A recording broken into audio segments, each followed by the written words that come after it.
Përshëndetje të dashur miq.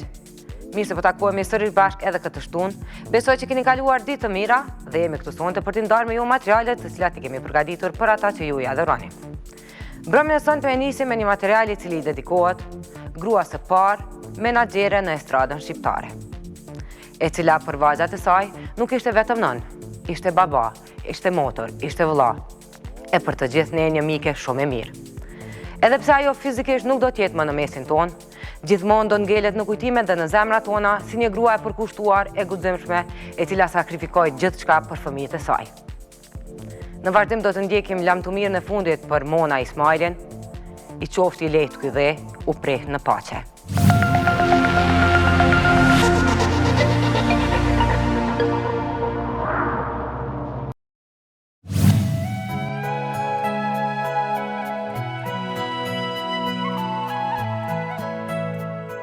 Kur një person është i veçantë në veprat e tij, pa dallim gjinie, gjithmonë duhet kujtuar, nderuar dhe respektuar. Njeriu lindë në kohë caktuar vdes. Nëse Zoti dëshiron, kemi vite jetë. Bëjmë veprimet tona që na caktojnë respektin, mirësinë, dashurinë, urrejtjen e veti të tjera. Kur vdesim, të tjerët na kujtojnë për atë që ishim, dhuruam e realizuam. Në mesin e atyre që do të kujtohen gjithmonë është Mona Ismaili. Në paraqitjet publike, Mona njihet si nëna e 3 vajzave, Adelinës, Emës e Zamfinës, ndërkaq në anën tjetër ajo ishte një grua e shkolluar që për vite me radhë punoi në bibliotekën kombëtare e pasion kishte shkrimin dhe ditarët personal. Ata që e kanë njohur nga afër e dinë se mendja e saj ishte e aftë të gjendej në secilin situatë që jeta i servonte, si një grua e fortë, me ambicie, e mençur dhe me humor të kohës. Mona kishte deklaruar shumë herë se jeta e saj nuk ishte një anviseje që ulej në kohë të caktuar për të parë seriale. Jeta e saj ishte aq dinamike, me vjet të trasha tragjedi ndër vite, me momente dashurie që dhuroi për gjithë, me vuajtje të kohë paskoshme, me ato që i dhuroheshin nga njerëz të ligë që rrethonin. Në një formë, Mona e krijoi vetë teatrin, e me rolet kryesore privilegjoi bijat e saj. E publiku i ulur e i uritur në sallë çdo herë prisnin ndodhi të reja në jetën e tyre. Mona Ismaili ishte menaxherja e parë femër, e cila ishte përballë me një shoqëri maskuliste, shpesh herë shëmtuar dhe me ambicie të papërmbajtura, e cila arriti ta ruaj aq sa ka pasur mundësi, sidomos Adelinën nga hienat seksiste, që botën e saj artistike janë munduar ta shndrrojnë në një botë seksi, aventure në një botë të pakuptimtë. Këtu të ndalemi, Mona menaxhoi filmin e saj, që femrat në atë kohë nuk guxonin ta mendonin e lëre më të tentonin ta bënin. Zonja kishte një botë, një shpirt, një qenie të mbyllur hermetikisht dhe nuk e hapte pothuajse për askënd. Jetoi, u sfidua, punoi, rriti, mbajti 3 princeshat e saja, Adelinën, Emën dhe Zamfinën. Nuk e pati të lehtë, fjala e saj kundër një burri të pushtetshëm, vepra e saj kundër i dikujt që të gjithë friksoheshin, karakteri i qelekt kundër gjithë dynjas për bijat e saja. E kush e bën gjithë këtë?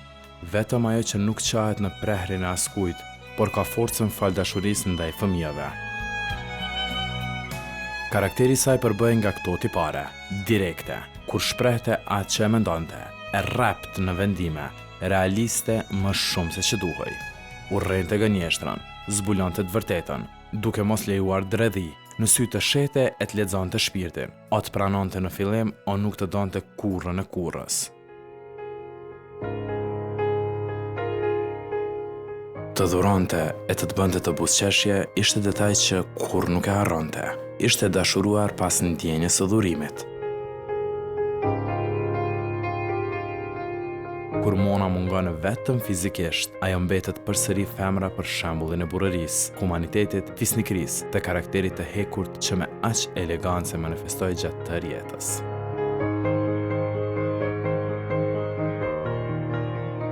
Kjo ishte zonja Ismaili, që nuk duhet ta vajtojmë, por le ta kujtojmë që na dhuroi Adelinën, Emën dhe Zamfinën.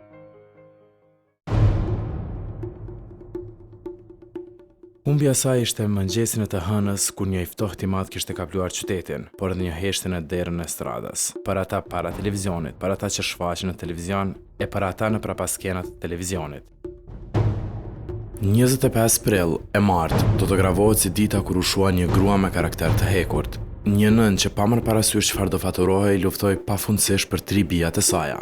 Një ish bashkëshorte që nuk e ndryshoi mbiemrin që të figuronte ndryshe nga vajzat e saja. Një njeri që me fjalët, shakat, nervozat, të sharat shpërndante pozitivitet. Mona Ismaili vdiq në moshën 57 vjeçare në banesën e saj në lagjën Kodra e Diellit në Prishtinë pranë vajzave të saja Emës dhe Zanfinës, pas një vuajtje 3 mujore nga kanceri. Me të kuptuar lajmi, banesa të ndjerës po vlonte nga njerëz të afërm të familjes që arritën sa hap e mbyll syt për të kujdesur lidhur me detajet e ceremonisë së varrimit, që do të ndodhte të martën në ora 13. Mona do varrojse me dëshirën e saj të fundit, pra nënës së saj Mekës. Adelina, e cila jeton në Zvicër, ateroi në ditën e varrimit në Prishtinë në orën 8:40 mëngjesit me dhimbjen se s'do ta shehte të gjallë, por po vente ta përcjellte nënën në banesën e fundit. Situata po manifestohej ftohtë, me lot e dhimbje nga të gjithë, e veçanërisht nga Ema dhe Zanfina që qëndruan pranë deri në frymën e fundit, duke u kujdesur me të gjitha medikamentet anë mban botës që ishin kundër sëmundjes së egër që u mori nënën. Zanfina e lidhur shumë me të ëmën, po përjetonte mërzinë që s'mund ta menaxhonte, ndërsa Ema po vetëm mbahej duke ngushëlluar motrën e vogël që po i dorëzohej dhimbjes.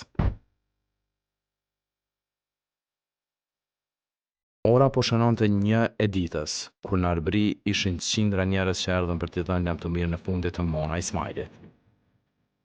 Familjarët po ngushëlloheshin nga të gjithë të pranishmit për humbjen e tyre.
Monën ka 30 vite që e kam njohur, ka qenë grua e fortë, mund të them që kemi humbur një grua të gëzimshme, një grua që gjithmonë ka qenë vetvetja.